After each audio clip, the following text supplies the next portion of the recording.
I'm Pabsy Pabalan here at the World Bank headquarters in Washington, D.C. Are you familiar with the term trade-offs?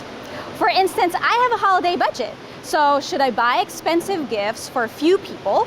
Or should I buy more affordable items so that I could include more relatives and friends? So that's a trade-off. Countries and governments have to make the same choices too.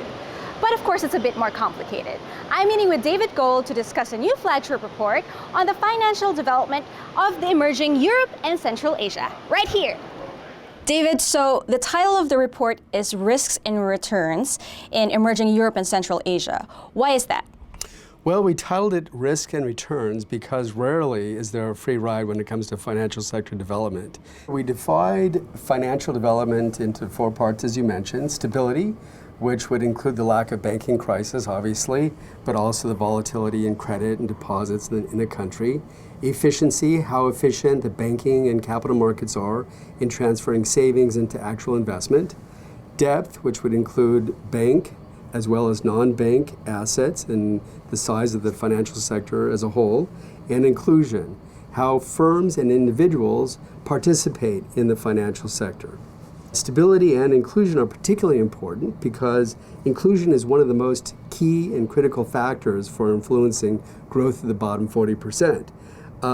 But having too much inclusion might actually decrease stability. And as we saw during the US subprime crisis, we had a lot of mortgages, you get instability. Also in Europe with the foreign denominated mortgages, a lot of those mortgages went belly up when the Swiss franc appreciated.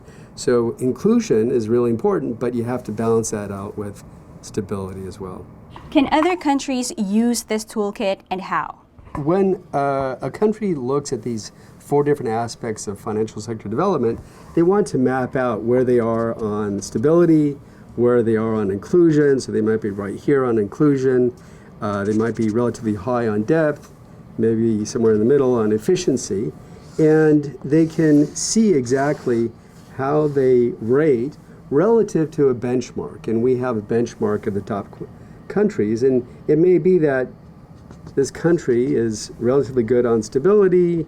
Perhaps they're somewhat moderate on depth compared to the benchmark, relatively in line with efficiency, maybe a little bit underneath what the benchmark would say. And they can say, okay, what we want to do is we want to improve efficiency. We want to get to the benchmark or the best performers in that regard. But we need to maybe focus most on inclusion. And that by looking at where they are, looking at how each of these aspects influence growth, they can come up with a strategy for financial sector development. And in that way, they can improve their growth at the bottom 40 as well as overall growth. Well, thanks so much, David. I learned a lot. And for you guys to learn more how countries manage trade-offs, check out our website. Again, thank you for your time. It was a pleasure, Pabsy. Thank you. I hope you liked that video. For more videos, you can check these out. And don't forget to subscribe to our YouTube channel. Do it now. Do it.